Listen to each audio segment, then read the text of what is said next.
환난 중에 하나님께서 교회를 안전하게 지켜주시는 이유, 살려주시는 이유가 있습니다. 자녀들을 안전하게 지키는 것은 당연한 아버지의 역할이지만 하나님이 진정 원하시는 것은 여전히 세상의 절망과 고통 속에 있는 잃어버린 자녀들을 살려내기 위함입니다. 앞서 소개했던 소아시아 7교회 중에 강력한 지진의 위협에도 끝까지 사명의 자리를 지킨 빌라델비아 교회가 있습니다. 예수님은 그들을 향해 내가 너희를 하나님 나라 성전의 기둥이라 칭해 주십니다. 기둥, 무거운 무게를 지탱해야 됩니다. 그러나 도리어 지탱하는 그 힘으로 잦은 공격에도 흔들리지 않는다. 일전에 말씀드린 바가 있습니다. 여러분, 그것이 사명을 가지는 그리고 누리는 자의 특징입니다. 90이 넘었습니다. 할아버지입니다. 그런 요한에게 하나님은 다시 초청하십니다. 그가 무엇이라 고백합니까? 사명의 제 초청인 다시 애어나라는 말씀을 듣고 두루마리를 먹었더니 아직도 입에는 꿀같이 달지만 여전히 내 배에는 씁니다. 이것이 영적인 거장의 고백이었습니다. 사명자의 길은 분명한 특징이 있습니다.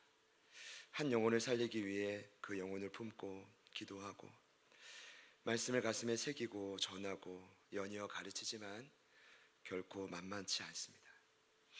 살리고 싶은 열정만으로 여러분 안 됩니다. 일단은 또 전제 조건이 있습니다. 여러분 앞에 있는 영혼이 여러분을 통해 살아나고 싶다는 마음을 가져야 됩니다. 그리고 그 살리고자 하는 영혼을 품고 저희는 먼저 기도하고 눈물로 섬기는 사랑의 노력이 반드시 필요합니다. 여러분, 말은 할 수 있습니다. 배워, 가르쳐. 감리교회 창시자인 웨슬리도 성결을 선포는 했지만 개별적으로 강요는 안 했습니다. 이게 사람을 알아서 그런 겁니다. 말한다고 되는 것이 아닙니다. 오른쪽으로 들어도 왼쪽으로 흘려보내는 것이 사람입니다. 그러니 사명을 감당하기 위해 우리는 준비해야 됩니다. 제가 예수님이 생각났습니다. 예수님과 12제자, 예수님 얼마나 인내하셨을까? 얼마나 그 한 영혼 한 영혼을 품고 먹이시며 우셨을까? 함께 자면서 그 삶을 공유하면서, 그리고 또 제일 중요했던 건 로버트 콜만 박사님 얘기했지만 예수님은 언제나 늘 그들에게 말하기 전에 삶으로 본을 보여주셨습니다. 여러분, 결코 쉽지 않습니다. 어떻게 보면 불가능해 보일지 모릅니다. 그러기에 먼저 내가 철저하게 두루마리를 먹어야 됩니다. 내가 먼저 단맛에, 복음의 능력에 사로잡혀야 됩니다. 아마 이 환상을 볼 때 요한은 예수님이 가르쳐준 말씀이 떠오르지 않았을까요? 요한복음 8장 31절 2절에 너희가 내 말에 거하면 참으로 내 제자가 되고 진리를 알지니 진리가 너희를 자유롭게 하리라. 거기 보면 거한다, 헬라어로 메인네트, 어떤 뜻입니까? 살다는 뜻이지만 원어민은 참고 견딘다는 뜻입니다. 여러분은 본성적으로 말씀 안에 거할 수 없는 사람들입니다. 저도 마찬가지죠. 그러니 오늘 저희들은 또다시 몸부림을 쳐야 됩니다. 그런 결단이 신앙입니다. 그런 결단하는 마음으로 암송하겠습니다. 계시록 10장 9절. 자, 내가 천사에게 나아가 시작.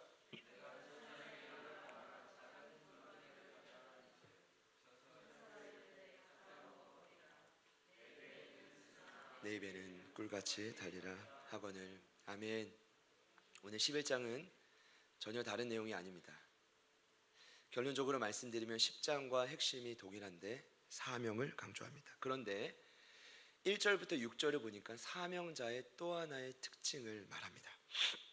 여러분, 지난주에 사명 감당하는 건 입에는 달지만 배에는 쓰다라고 말씀드렸습니다. 오늘은 특별히 사명을 감당하는 기간이 나와요. 42달, 3년 반, 날짜로 따지면 1260일입니다. 정해진 기간이 있는데 중요한 건 두 증인인 교회가 사명을 감당할 때 하나님은 교회마다 반드시 권세를 허락하셨다입니다. 자, 그 권세, 그 능력 때문에 동일한 고난을 받으면서도 교회는 복음 전도의 사명을 감당할 수 있다. 오늘 말씀의 결론입니다. 무엇입니까?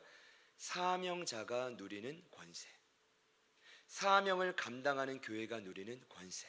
여러분, 권세가 있어야 삽니다. 믿으시기를 축복합니다. 자, 그 일을 설명하기 위해 먼저 이제 지난주에 다시 애원하라는 명령을 받고 두루마리를 먹은 요한에게 오늘 익명의 한 사람이 나옵니다. 누군지 정확히 몰라요. 여러분 꼼꼼히 봐도 모릅니다. 익명의 한 사람이 그에게 또다시 명령합니다. 뭐라고 명령하냐면 측량해라. 첫 번째, 하나님의 성전과 제단과 그 안에서 경배하는 자들을 측량해라. 두 번째, 성전 바깥 마당에 있는 자들은 측량하지 말고 내버려둬라. 누구는 측량하고 누구는 측량하지 말라. 이걸 먼저 알아야 됩니다. 자, 기구가 있습니다. 지팡이 같은 갈대, 칼라모스라는 단어는 어떤 건물이나 어떤 위치를 재는 기구를 의미합니다. 현장에 나가시는 분들은 그런 어떤 이제 기구들을 사용하실 텐데, 여러분 구약의 에스겔 선지자가 40장 3절을 보면 동일하게 이 장대를 받고 성전을 측량하라는 명령을 받는 말씀이 나옵니다. 동일한 패턴일 텐데 중요한 건 측량의 뜻입니다. 여러분 측량하라는 뜻은 어떤 뜻입니까? 구약 성경엔 두 가지 의미입니다. 기억해 주십시오. 첫 번째는 예레미야서 31장 39절을 근거로 측량이란 뜻은 하나님이 측량하는 그 대상은 하나님의 소유물이고 하나님이 그 소유물을 재건하고 보호하겠다라는 뜻입니다. 첫 번째, 보호. 자, 두 번째 측량은 파괴란 뜻입니다. 사무엘하 8장 29절을 보면 측량의 의미는 무언가를 파괴한다라는 뜻입니다.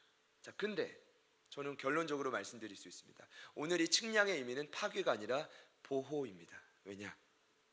파괴할 성전이 남아있지 않아요. 이미 AD 70년경에 로마의 티투스 장군에 의해서 한 84년 동안 헤롯 대왕이 그 제2성전인 수르바벨 성전을 열심히 증축을 했는데 증축을 끝난 게 63년인데 7년 후에 티투스 장군이 돌 위에 돌 하나 남기지 않고 완전히 무너뜨립니다. 그러니 지금 계시록에 쓰여진 시기가 95년이죠. 성전인 없어요. 눈앞에 그들에게 보이는 예배당이 없다고요. 그러니까 파괴하라는 말이 아니라 이 측량은 어떤 뜻이에요? 보호하라는 뜻입니다. 이해되시는 분들만 아멘 해보시죠. 자, 그러면 자 보십시오. 자, 하나님의 성전과 제단과 그 안에서 경배하는 자들은 보호하고 성전 바깥 마당에 있는 사람은 보호하지 말라. 어떤 뜻일까요? 성전에 대한 이해가 좀 필요할 것 같아요. 물론 아시겠지만 성전은 고정된 예배당이라고 보시면 되고, 똑같은 게 광야 시대 때 움직이는 예배당이 성막에 있었어요. 구조는 동일합니다. 크기의 차이가 있을 뿐입니다. 그런데 여러분 이렇게 이해하시면 됩니다. 성전은 성소가 있고 성소 외에 뜰이 있습니다. 그 성소 외의 뜰이 오늘 이전에 나온 성소 바깥 마당인데, 여기에 이방인의 뜰도 있고 여인의 뜰도 있고 남자의 뜰도 있고 제사장의 뜰이 있습니다. 왜 이렇게 뜰이 많냐? 성소에 들어갈 수 있는 사람이 한정되어 있기 때문입니다. 여러분, 하나님 인치심 받고 구원받은 이스라엘 백성들이 성소에 들어갈 수 있었다. 손 들어보시죠. 죄송해요. 거수 안 하겠습니다. 있었다라고 생각되는 분들만 아멘. 구원받았는데 성소에 못 들어가요? 자, 그럼 없었다, 죽었다 깨라도 일반 백성들은 아무리 인치심 받아도 성소에 못 들어간다. 아멘. 그럼 사실 헷갈리시죠? 헷갈리시는 분들 아멘. 네, 감사합니다. 일반 백성들은 죽었다 깨나도 성소에 못 들어갑니다. 절대 출입 금지입니다. 누구만 들어가냐? 제사장이 성소에 분향할 때만 가능합니다. 그리고 그 성소 안에 지성소는 법궤가 있죠, 언약궤가 있죠. 누구만 들어가냐? 대제사장이 1년에 한 차례, 대속죄일 한 차례만 들어갈 수 있습니다. 자, 그러면 오늘 이 해석이 중요합니다. 1절과 2절에 성전과 제단, 경배하는 자들, 성전 바깥들에 있는 자들, 어떤 사람들이 이 1, 2절을 어떻게 해석하느냐? 이게 오해예요. 그러니까 계시록을 쉽고 명확하게 알아야 됩니다. 어떻게 해석하냐 하면 불신자와 신자, 신자는 보호받고 불신자는 보호받지 못하는, 교회는 똑같이 나오지만 참된 신자와 거짓 신자, 가짜와 진짜, 여러분 아닙니다.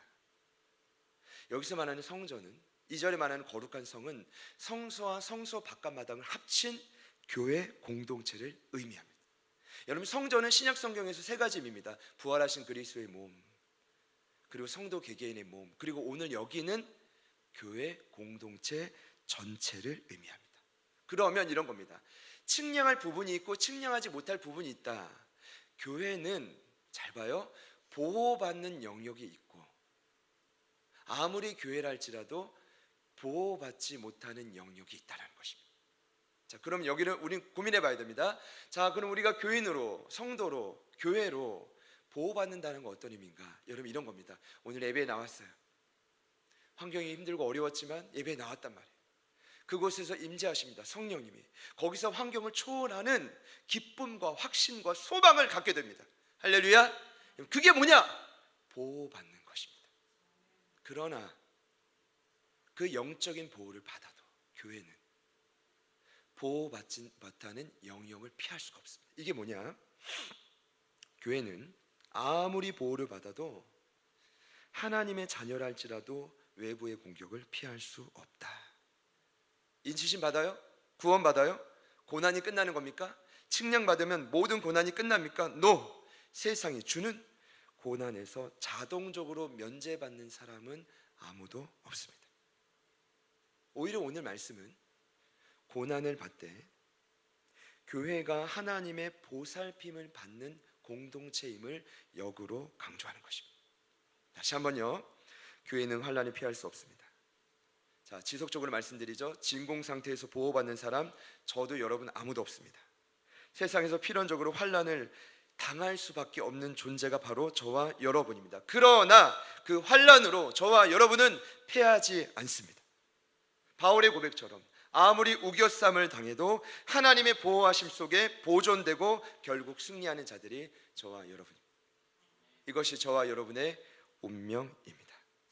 여러분, 이 시대가 아무리 위험하고 악해도 출처를 모르는 전염병이 기승을 부린다 해도, 자, 전염병이 문제가 아니라 갑자기 여러분의 손이 붓고 발이 붓고 머리가 빠지고 온갖 질병이 있을 수 있죠. 그럼에도 불구하고, 그리고 공중권세 잡은 자들이, 이 사단과 귀신들이 보이지 않게 여러분을 위협한다 할지라도 그리스도 예수 안에 있는 하나님의 사랑에서는 어느 누구도 끊을 수가 없다는 뜻입니다. 그 뜻입니다. 바울 사도가 명확히 말했습니다. 로마서 8장 35절 이하에 누가 우리를 그리스도의 사랑에서 끊으리요? 환난이나 공고나 핍박이나 기근이나 적신이나 위험이나 칼이라. 우리가 오늘도 죽임을 당하게 되고 도살당할 영과 같이 여김을 세상에서 받지만 뭐라고 하죠? 우리를 사랑하시는 그분의 사랑 안에서 우리는 넉넉히 이긴다. 내가 확신하노니 사망이나 생명이나 천사들이나 권세자들이나 현재이나 장래이나 능력이나 높음이나 기쁨이나 다른 어떤 피조물이라도 우리를, 저와 여러분을 그리스도 예수 안에 있는 하나님의 사랑에서는 끊을 수가 없습니다. 자, 그런데 오늘 가르쳐주는 한 가지는 그 고난의 기간이 있다는 것입니다. 하나님의 허락 아래. 그 기간이 언제냐? 42달, 계산하면 3년 반, 날짜는 1260일. 오늘 3절에 나오죠. 그리고 12장 14절에 이렇게 나옵니다. 그때를 한때와 두때와 반때. 같이 한번 따라합시다. 한때와 두때와 반때. 3년 만에 대한 내용이 많이 나오는데 이미 다니엘서 7장에도 이 시간이 나와요. 그리고 그 시간은 계시록 13장 5절을 보면 짐승이, 악한 영이 신성 모독하는 그 입으로, 죄송합니다, 한 번만, 이 주두가리로 하나님을 향해 비방합니다. 감히. 그리고 하나님의 왕자라고 하는 저와 여러분을 비방하는 그때가 정해져 있다는 겁니다. 중요한 건 그 기간이 정해져 있다는 겁니다. 중요한 건 이 기간을 왜 허락하셨는가? 하나님은요, 폐역한 세대가 이 3년 반의 고난을 통해 결국 자기에게 돌아오기를 원하시고, 여러분 앞으로 이제 시대가 지날수록 하나님께로 돌아와서 엎드려 예배하는 게 더 힘들어질 것입니다. 더 악해질 것입니다. 그러나 하나님은 기다리고 계십니다. 할렐루야. 42달. 그러면 그때 교회는 무엇을 해야 됩니까? 중요한 건 교회의 역할인데 넉넉고 보는 것이 아니라 폐역한 영혼들을 함께 품고 이해하고 돌아옴을 위해 고통을 감수하는 곳이 교회입니다. 이렇게 생각하시면 돼요. 힘든데, 어째 짜증나는데, 지쳤는데. 여러분 생각하시면 돼요. 여러분이 오늘 여기까지 오는데 얼마나 많은 영혼들이 여러분을 기다리셨습니까? 아니에요? 여러분을 위해 십자가를 지신 분이 없습니까? 저희 보험교도 1단계에 그 질문을 던져요. 근데 어떤 분들이 이렇게 답해요. 제가 볼 때는 정말 분명히 그 영혼을 위해 기다려 주신 사람이 있는데 없대. 제가 얼마나 훈련하면서 절망하는지 모릅니다. 아직 갈 길이 먼 거예요. 여기까지 와야 돼. 우리를 기다린 십자가, 누군가의 헌신이 있었기 때문에 저와 여러분이 오늘 여기까지 온 것 아니겠습니까? 그럼 이제 뭐예요? 너희들 철이 좀 들었니? 이제는 너희들이 나를 위해 함께 기다려 달라는 것입니다. 여러분, 결국 11장은 무슨 얘기를 하냐면 교회가 대적들의 핍박을 받으면서 하나님의 보호하심 아래 거하면서 증인으로서 사명을 감당하라라는 뜻입니다. 여러분, 교회는 결국 사명을 감당하지 못하면 고난에 휩쓸립니다. 사명을 감당할 때 그 고난을 동일하게 당하지만 버티고 승리할 수 있음을 믿으시기를 축복합니다. 옆에 있는 분들께 이렇게 한번 선포합시다. 사명. 계속해서 반복적으로 말씀드립니다. 이것은 너희들이 평안하니 사명 감당하는 말이 아니라 동일한 고난이 있지만 살기 위해 감당하는 것입니다. 그래서 오늘 말씀에 보면 지속적으로 요한을 설득합니다. 여러분 봐요. 요한을 누가 설득하겠습니까? 그 영적인 거장을, 그 마음을 누가 이해하겠습니까? 그러니까 오늘 익명의 한 사람이 그 영혼을 깊이 다룹니다. 이제는 그들에게 뭐라고 합니까? 두 증인이요. 두 증인, 이렇게 말합니다. 여러분, 여기서 말하는 두 증인은 아까 나온 이 거룩한 성인 교회를 뜻합니다. 여기서도 해석이 분분합니다. 이 두 증인을 나중에 애로 나오는 모세와 엘리야다, 베드로와 바울이다, 신약과 구약이다, 율법과 복음이다. 여러분, 아닙니다. 여러분, 두 증인하면 마가복음 6장에 보면 예수님이 12명을 둘씩 짝지어서 복음 전도 현장으로 보내는 장면이 나와요. 그 누가복음 10장을 보면 예수님이 70인을 불러서 둘씩 짝지어서 복음 전도 현장으로 보냅니다. 거기 보면은 몇 명씩이에요? 꼭 둘씩. 그럼 여기서 말하는 두 증인은 어떤 교회를 의미합니까? 복음 전도의 사명을 감당하는 교회를 강조하는 것입니다. 그러니 3절 후반절을 보면 이렇게 말하죠. 계속해서 말합니다. 굵은 베옷을 입고 42달 3년 반인 1260일을 너희들 딴 생각하지 말고 복음을 전해라. 할렐루야. 여기서 핵심은, 진짜 마지막 핵심은 그냥 사명 감당할 수 없다. 3절에 이런 구절이 나오죠. 내가 나의 두 증인에게 뭘 주리니? 권세를 주리니. 따라합시다. 권세를 주리니. 엑수시아. 권세는 어떤 뜻입니까? 특권입니다. 능력입니다. 파워, 힘입니다. 여러분, 교회가 왜 힘이 있게요? 권세가 있기 때문입니다. 하나님이 권세를 부어주셨기 때문입니다. 제가 너무 강하게 말을 하려다 보니까 제가 이제 이 권세가 여러분 이제 어느 정도 딱 보면 여러분 아실 텐데, 이게 지금 듣고 있는 사람이 요한이란 말이에요. 제가 여러분이 생각해 봤어요. 맨날 이 권세 말하면 여러분 다 나 이미 알고 있는데, 그러니까 오늘 이 익명의 한 사람이 요한에게 권세를 어떻게 소개하는지 보십시오. 힌트가 4절에 나옵니다. 두 증인 그들을 뭐라고 비유하냐면 이 땅의 주 앞에 서 있는 뭐라고 하죠? 두 감람나무와 두 촛대를 비유합니다. 여기에 권세의 내용이 담겨 있습니다. 뭘까요? 여러분, 두 감람나무는 어떤 의미일까요? 고민하면서 들어보십시오. 고민할 필요는 없지만 구약 성경의 스가랴서를 보면 두 감람나무가 등장합니다. 스가랴서 4장 3절입니다. 그 등잔대 곁에 두 감람나무가 있는데 하나는 그 기름 그릇 오른쪽에 있고 또 하나는 그 왼쪽에 있나이다. 여러분, 여기서 말하는 두 감람나무는 누굴까요? 미리 말씀드립니다. 이스라엘 백성이 70년의 포로 생활을 끝나고 돌아왔을 때 본국은 폐허가 되어 있었습니다. 그런데 그 두 사람이 황무지 같은 그 땅에 하나님의 성전을 다시 세웁니다. 누구죠? 대제사장 여호수아와 유대 총독 스룹바벨입니다. 자, 스가랴서 4장 6절과 7절입니다. 그가 내게 대답하여 이르되 여호와께서 스룹바벨에게 하신 말씀이 이러하니라. 만군의 여호와께서 말씀하시되 이는 힘으로 되지 아니하며 능력으로 되지 아니하고 오직 나의 영으로 되느니라. 큰 산아 내가 무엇이냐? 내가 스룹바벨 앞에서 평지가 되리라. 그가 머릿돌을 내려놓을 때 무리가 외치기를 은총이 그에게 있을지어다 하리라. 자, 11절 14절입니다. 내가 그에게 물어 이르되 등잔대 좌우에 두 감람나무는 무슨 뜻이냐 하고 묻건을 이르되 이는, 자 들어보십시오, 기름 부음 받은 자 둘이니 온 세상의 주 앞에 서 있는 자니라. 할렐루야, 할렐루야. 자, 그들이 어떻게 파괴된 솔로몬 성전을 재건했느냐?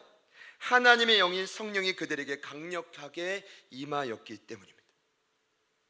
어떤 성전도 사람의 힘과 능력으로 세울 수 없습니다. 오직 하나님의 영으로 가능합니다. 교회가 복음을 전하는 힘은 무엇입니까?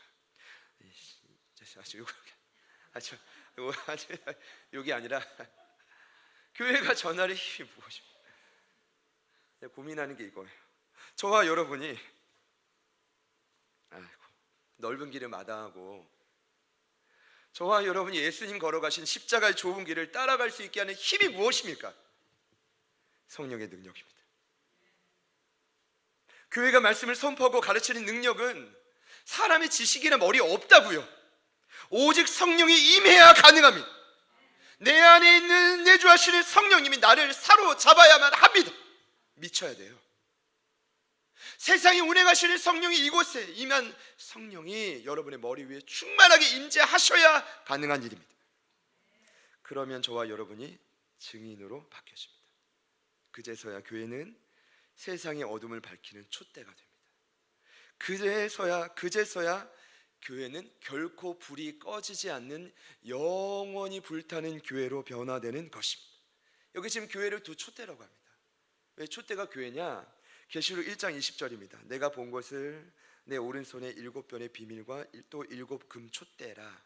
7별은 7교회의 사자고 7촛대는 7교회니라. 여러분 7은 완전수라고 했습니다. 이 땅에 존재할 모든 교회가 7촛대라는 것입니다. 근데 오늘은 두 촛대래요. 어떤 사람은 두 촛대니까 교회가 아니라고 하는데 아닙니다. 여러분 이제 고대 유대 사회에 숫자의 상징을 어떤 부가하는 수비하게 발달했다고 했는데 이는요 증인의 숫자입니다. 신명기 19장 저희가 말씀 묵상할 때 나오잖아요. 뭔가 판결할 때 두 사람의 증인을 세우라고 하는 이유, 거기에 있는 거죠. 그래서 두 촛대는 어떤 뜻입니까? 복음 전도의 사명을 감당하는 교회를 강조하는 표현입니다. 그럼 결론은 이것입니다. 자, 두 촛대, 증인의 사명을 감당하는 교회는 어떻게 사명을 감당하느냐?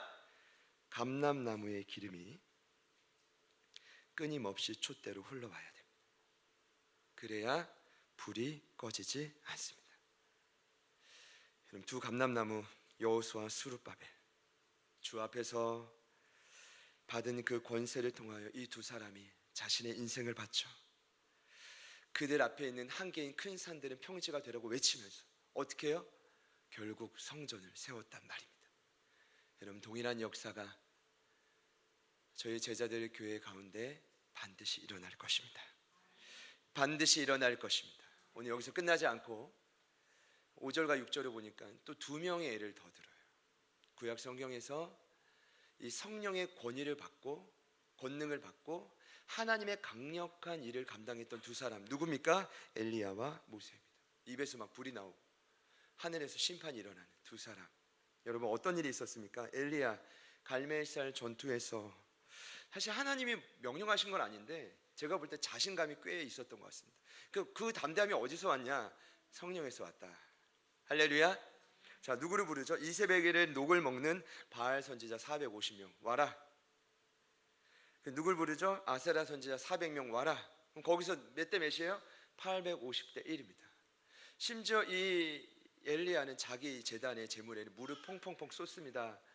그리고 하나님의 불이 떨어지고라 기도했더니 하늘에서 불이 떨어져 제물을 태웁니다. 반대편에 있던 850명 막 몸을 자해하고 불이 떨어지기를 소망하지만 불이 떨어져요? 안 떨어져요? 안 떨어져요. 그때 엘리야가 850명을 죽입니다. 심판합니다. 승리합니다. 여러분 모세가 10가지 재앙을 일으킬 때 하늘에서 우박과 불이 떨어졌던 사실을 기억할 것입니다. 또 엘리야가 어떤 일이 있었습니까? 기도했더니 하늘 문이 닫혔어요. 여기도 3년 6개월 42달입니다. 어떤 일이 벌어지죠? 하늘이 닫히는 사건이 일어나요. 또 모세가요 10가지 재앙 가운데 물이 피로 변하는 권능, 그러니까 끊임없이 권능이 복음 전도의 사역 가운데 일어났다라는 것입니다. 근데 중요한 건 오늘 엘리야와 모세는 여기에 있는 저와 여러분과 똑같은 사람일 뿐입니다. 엘리야가 나중에요, 이 엄청난 승리를 경험하고 아시죠? 이세벨이 죽여버려야지 이랬더니 숨어가지고 나를 죽여달라고 합니다. 여러분, 이것이 사람이고 이것이 요한입니다. 이것이 바로 저와 여러분입니다. 옆에 있는 분들에게 이렇게 축복합시다. 이것이 당신의 본질입니다. 엄청난 승리를 맛봐도 또 돌아서면 죽여주십시오. 세상 살기 어렵습니다. 이것이 우리의 모습입니다. 여러분, 모세요, 그와 같은 선지자가 없었죠. 온유했던 자가 없었죠. 지난주 금요일이었죠. 신명기 32장. 좀 불이 떨어지는 예배 현장이었습니다. 제가 생각할 때는. 근데 신명기 32장에 하나님이 콕 집어 말하죠. 너 신광의 무리바 물가에서 나의 거룩함을 범죄했다. 여러분, 모세가 아무리 위대해도 결정적인 순간 하나님을 없인 여기고 교만했던 사람이었습니다. 그것이 모세입니다.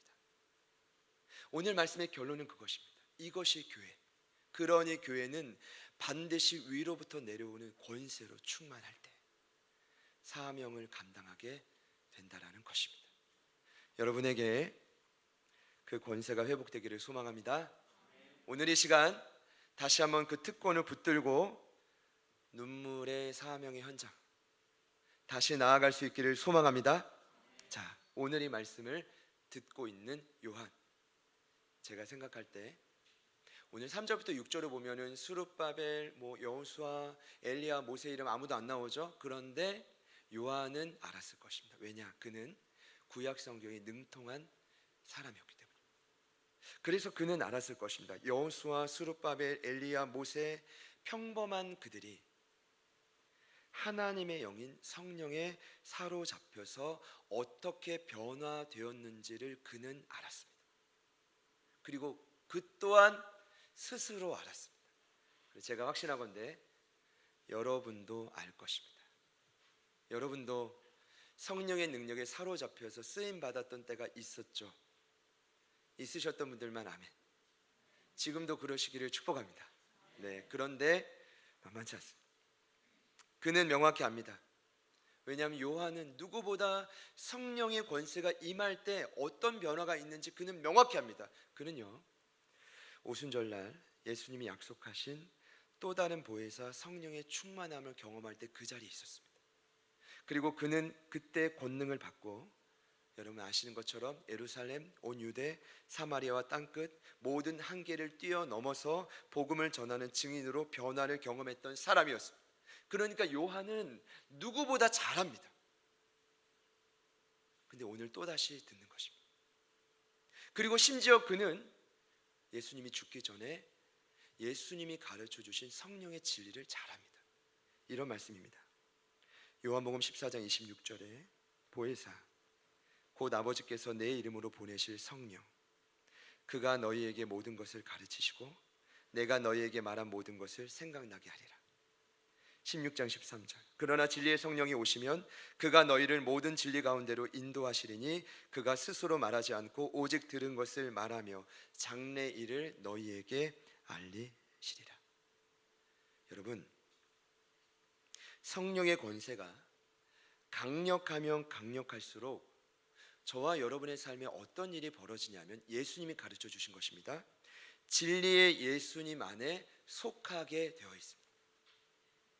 진리의 하나님 안에 그 살아계신 하나님 안에 그 유일한 능력과 그 영원함과 공의와 자비하심 가진 그 하나님 안에 거할 수밖에 없습니다. 어떨 때요? 성령의 임재가 가득히 임하면. 심지어 예수님이 이렇게 말씀하셨습니다. 요한복음 14장 20절에 그날에는 내가 아버지 안에 너희가 내 안에 내가 너희 안에 있는 것을 알리라. 여러분, 이 말이 무엇입니까? 완전히 하나가 된다는 것입니다. 하나님과 예수님과 성령님이 하나인 것처럼 저와 여러분이 예수님 안에 완전히 속한다. 하나님 안에 완전히 속한다. 여기서 말하는 그날이 언제입니까? 오순절 성령 강림의 날입니다. 딴 날 아니에요. 맛있게 밥 먹은 날이 아닙니다. 오순절 성령 강림의 날이 요한복음 14장 20절에 그날에는 무슨 일이 벌어진다고요? 하나님과 예수님과 하나가 된다. 저는 여기서 명확히 말씀드리고 싶습니다. 오해하지 않으시길 바랍니다. 물론 저와 여러분의 삶에 성령의 권능이 떨어지면 불이 떨어지고 패역한 세대가 엎드려 회개하고 여러 재앙들이 일으킬 수 있는 능력이 나타날 수도 있습니다. 그러나 예수님이 가르쳐준 성령 충만함의 증표는, 성령의 가장 강력한 역할은 예수님과 내가 하나님과 하나 되게 하는 것입니다. 여러분, 나중에 엘리야가요, 제가 보면서 신기한 게, 그렇게 불을 떨어뜨리고 사람을 죽였던 담대했던 그가 숨어서 죽여달라고 할 때 하나님이 그에게 어떻게 나타나시죠? 진정한 권능을 알려주시죠. 지진이 아니에요. 강력한 바람이 아니었잖아요. 뭐였죠? 세밀한 음성. 그 가운데 하나님의 참된 권능을 경험합니다. 어찌 보면 지금 저와 여러분의 다쳤던 마음과 눈과 귀가, 아까 안수희 선생님 기도해 주셨지만, 그런 좀 세밀한 하나님의 음성에 열려져야 될 때인 것 같아요. 막 불이 임하고 능력이 나타나, 그게 아니라 할지라도 그것이 성령의 충만한 임재의 사인이라는 것입니다. 그러면 어떻게 돼요? 이런 거죠. 비록 이 땅의 삶이 고난이 있어도 예수님이 나와 함께 하심을 경험하면 불평과 원망 대신 그 입술에는 감사와 소망이 넘쳐요. 여러분, 이것이 성령 충만함의 표적입니다. 다른 게 기적이 아닙니다. 삶의 여정 속에 하나님의 일하심을 자꾸 느껴요. 나는 안 보이는데 보이는 느낀대요. 그러면서 어떤 고백을 합니까? 그분의 깊은 임재를 보면서 이 모든 고백이 모여서 이렇게 말합니다. 나는 주님의 나라를 위해 전심으로 살고 싶습니다. 나는 눈앞에 있는 큰 산들이 평지가 되는 것을 경험하고 싶습니다. 그리고 나는 어두운 세상을 비치며 끝까지 사명을 감당하며 행복하게 살고 싶습니다. 이것이 성령 충만함의 고백인 것이죠.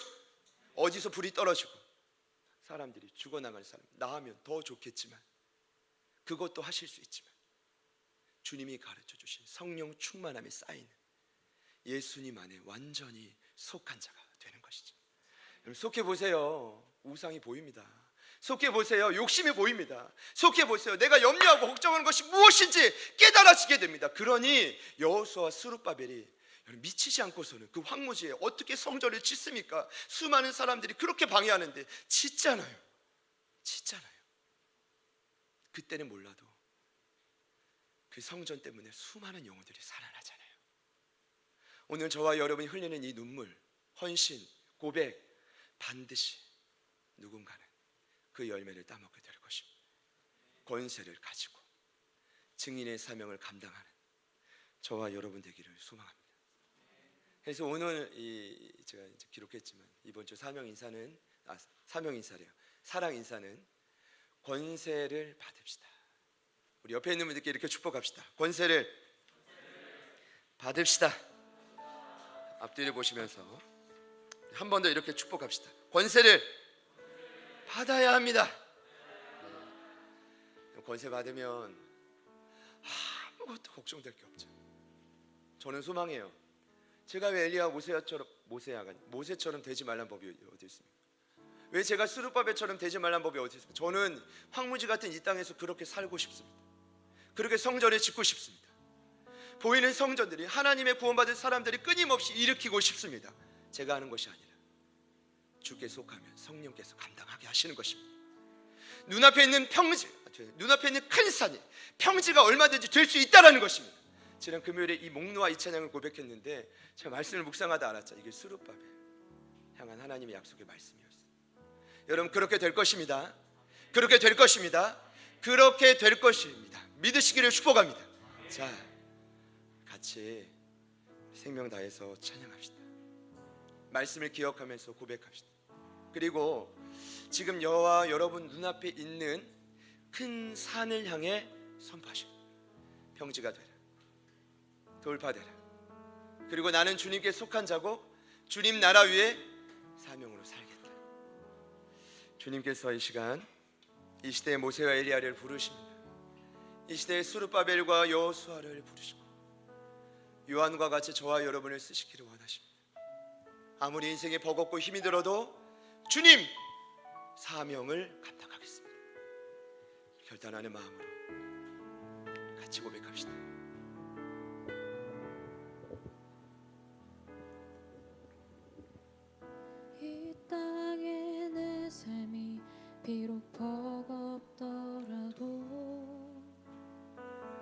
주님의 선하심 나 믿으며 가리. 이 작은 자통에 주가 이뤄가시니 감사로 사는 삶 나 살기 원하네. 내 삶의 시간 속에 주 일하시네. 내 모든 여정 속에 함께 하시네. 깊고도 크신 주의 영광을 나 보리라. 위대하신 주 나는 주님께 속한 자 되어 주의 나라 위에 진심으로 살리라. 주의 마음에 합한 자 되어 맡기신 소명 이루리. 함께 고백합시다. 이 땅의 내 삶이, 이 땅의 내 삶이 비록 버겁더라도 주님의 선하심 나 믿으며 가리. 이 작은 자통에 주가 이뤄가시니 감사로 사는 삶 나 살기 원하네. 내 삶의 시간 속에 주 일하시네. 내 모든 여정 속에 함께 하시네. 깊고도 크신 주의 영광을 나 보리라. 위대하신 주 나는 주님께 속한 자 되어 주의 나라 위에 전심으로 살리라. 주의 마음에 합한 자 되어 맡기신 소명 이루. 나는 주님께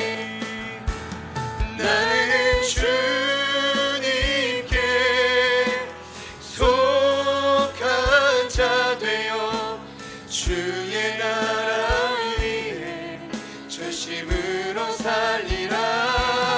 주의 마음에 합한 자 되어 맡기신 소명 이루. 나는 주님께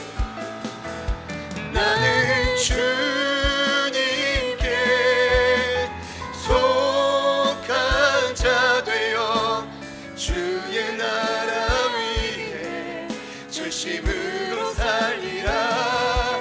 주의 마음에 합한 자 되어 맡기신 소명. 우리 한번 더 고백합시다. 나는 주님께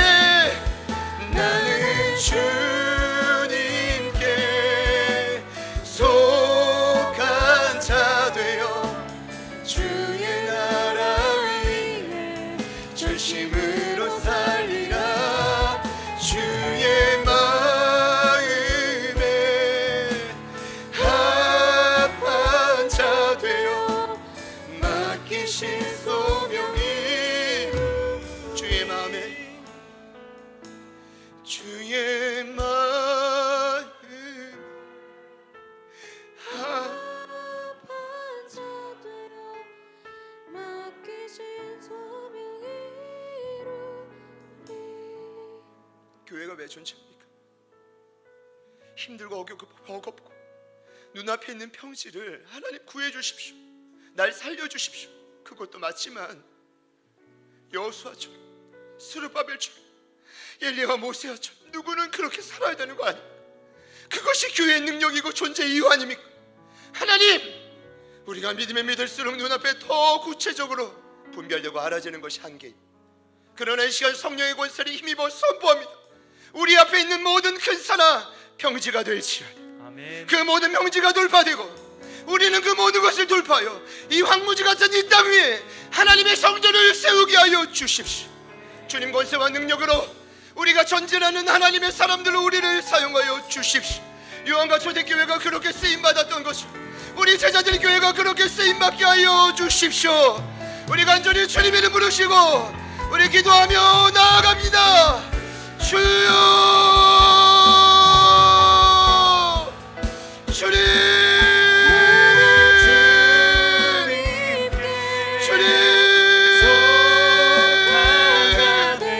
성령 하나님 도와주시오. 성령의 권세와 능력 안에 우리가 주님 안에 온전히 속한 자가 되기를 소망합니다. 우리가 주님 안에 온전히 거하는 자가 되기를 소망합니다. 하나님, 내가 하나님 안에 우리가 주님 안에 온전히 거하여 하나님의 능력과 권세로 우리를 사로잡아 주십시오. 하나님, 큰 권세, 큰 능력, 하나님 그 파워와 힘과 능력이 우리에게 부어졌어. 하나님, 우리가 부어주신 모든 사명을 능히 감당하며 나아가기를 소망합니다. 하나님, 우리를 사랑하며 우리를 전진해 갈 것입니다. 하나님, 필요한 모든 것들을 하나님이 책임지시고 먼저 그의 나라 의를 구하오니 죽으면 죽으리라는 각오로 이 시간 이곳에서 주의 복음을 들고 선포하며 나간 우리의 삶을 하나님 역사하여 주십시오. 하나님 일하여 주십시오. 하나님, 모든 돌파들이 일어나게 하소서. 하나님, 그 산들이 병제가 되어지게 하여 주십시오. 두 감당 남아 주시고 하나님, 우리를 통해 그 기름이 이곳 가운데 끊임없이 흘러가게 하여 주십시오. 끊임없이 흘러가게 하여 주십시오. 끊임없이 흘러가게 하여 주십시오. 주님 도와주십시오. 주님 도와주십시오. 주님 도와주십시오. 주님 일하여 주십시오. 성령님 도와주십시오. 하나님 일하여 주십시오. 하나님, 우리의 삶이 다시 한번 깨어나서 하나님, 내가 무엇을 위해 살고 존재하는지를 보게 하여 주십시오. 두루마리를 먹고 두루마리를 선포하며 하나님, 우리가 다시 깨어나며 나아가며 그 정해진 기간 안에 주님만 쏘시는 그날 분명한 시간 앞에 예수님의 재림을 기다리며 무장된 우리가 되어지게 하여 주십시오. 제자들 이곳에서 나오게 주님 나오게 하소서. 하나님 아버지 나오게 하소서. 주님 도와주십시오. 주님 일하여 주십시오. 모든 무덤을 역겨 예수님의 능력과 매물로 가게 떨어지게 하소서. 하나님 꺼놓고지게 하소서. 하나님 도와주십시오. 하나님 도와주십시오. 하나님, 우리의 삶이 무엇이고 하나님 그 모든 것이 성령의 권세로 말미암아 돌파되게 하소서. 하나님 일하여 주십시오. 하나님 일하여 주십시오. 주님 도와주십시오. 주님 도와주십시오. 주님 도와주십시오. 주님 도와주십시오. 아버지 도와주십시오. 주님 도와주십시오. 아버지 일하여 주십시오. 성령님 도우소서. 이 시간 여러분을 초청합니다. 한 가지 더 같이 기도하실 때 여러분이 가지고 나오신 고난은 무엇입니까? 내가 교회이고 보호받지만 보호받지 못하는 그 영역은 어디입니까? 칭찬받지 못하는 영역은 어디입니까? 이 시간 방법이 있습니다. 하나님, 나는 죽으면 죽으리라 사명대로 주님 뜻대로 가겠사오니 주님이 성령의 권세로 그 모든 보호받지 못하는 영역을 해결하여 주시옵소서. 돌파되게 하여 주시옵소서. 그 큰 산이 병제가 되게 하여 주시옵소서. 그 영역을 향해 우리 한 번 더 주님 이름 부르시고 기도합니다. 주여, 주님, 주님, 아버지, 그것이 우리 힘과 능력의 권한이 아님을 고백하며 나아가 재정의 문제, 관계의 문제, 가족의 문제, 하나님 어떠한 문제도 우리의 삶에 있는 모든 어려움 돌파되고 사라지고 하나님 해결받는 역사가 일어나야 되겠소. 하나님 승리의 역사가 우리 가운데 일어나게 하여 주십시오. 성령의 능력으로, 성령의 권세로 하나님 보호하심의 그 능력으로 돌파되게 하여 주십시오. 돌파되게 하여 주십시오. 하나님 일어나게 하여 주십시오. 다시 한번 세워지게 하여 주십시오. 하나님 물질러지게 하여 주십시오. 하나님 도우시기를 간구하며 나아가며 하나님 우리 힘과 능력으로 가며 하나님 우리 힘과 능력으로 가며 주여 도와주십시오. 주여 도와주십시오. 다시 싸우고 다시 나아가 하나님 그 자리에서 하나님 다시 붙들고 나아가 하나님 아버지 도와주십시오. 하나님 아버지 도와주십시오. 하나님 아버지 도와주십시오. 주여 도와주십시오. 돌파되게 하소서. 성령의 능력으로 모든 것이 해결되게 하소서. 주님 안에 우리가 하나님 하나님 안에 우리가 하나님 우리가 주님 나라 위에 전심으로 살고 하나님 나의 모든 인생을 책임지시 하나님 그 능력과 권세가 우리 안에 날마다 누려지고 하나님 그것이 우리의 삶에 날마다 경험되는 것이 우리가 살아가야 될 길임을 고백하오니 성령님 도와주시오. 성령님 도와주시오. 하나님 도와주시오. 주여 도와주시오. 주님이 이루시오. 주님이 하시오. 주님이 하시오. 주님이 하시오. 주님 감당하게 하시오. 주님 감당하게 하시오. 주님 도와주시오. 주님 도와주시오. 아버지 도와주시오. 주님이라여 주시오. 성령님 도와주십시오. 하나님이라여 주십시오. 주님 감당하게 하시오. 하나님 도와주시오. 세상에 우리가 고난하지 못하는 모든 자리에 승리하게 하여 주시오. 아버지 도와주시오. 아버지라여 주시오. 주님 도와주시오. 아버지라여 주님께 속한 자 되어 주의 나라 위해 전심으로 살리라. 주의 마음에 합한 자 되어 맡기신 소명 이루 나는 주님께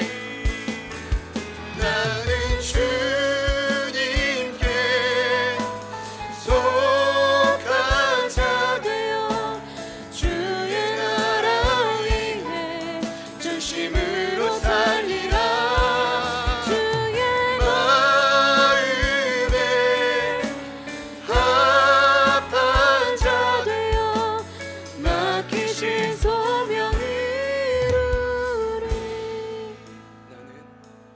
나는 주님께 속한 자 되어 주의 나라 위해 전심으로 살리라.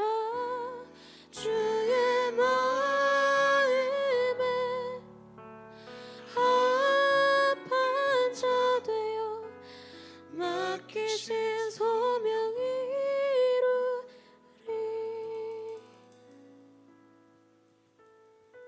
다 털어내고 주님께서 느보산에서 죽으라고 했던 모세처럼 그런 하나님의 사람이 되고 싶은데 두려움이 있습니다. 곤고함과 위축된 마음들이 있습니다. 여전히 염려와 걱정은 수시로 우리를 찾아오고 있습니다. 이 시간 성령의 권세로 우리에게 덧입혀 주셔서 그 권세 아래 새로운 존재로 변화되는 우리 모두가 되게 하여 주옵소서. 이 시간 이곳에 새해를 행하시는 주님을 찬양합니다. 이 시간 간절히 기도하며 믿음으로 선포했습니다. 우리 눈앞에 있는 모든 큰 산, 그 모든 한결 성령의 권세로 돌파되고 꺾여져 사라지게 될지어다. 예수님의 능력과 권세 안에 날마다 하나가 되어 유일하신 하나님 그 능력을 맛보고 그것을 전하며 하나님이 이 땅에서 황무지 같은 이 땅에서 하나님의 성전을 마음껏 세워가는 저희 모두가 되게 하여 주시옵소서. 제자들 교회를 통하여 이 땅의 교회들 수많은 영혼 주의 복음 앞에 다시 한번 그 단맛으로 무장하여 파송받게 될 줄 믿습니다. 주님 기름 부어 주시옵소서. 성령님 기름 부어 주시옵소서. 일상에 나아가 살아가는 모든 삶의 여정에 성령님 친히 함께하여 주옵소서. 감사드리며 예수님의 이름으로 기도드립니다. 아멘.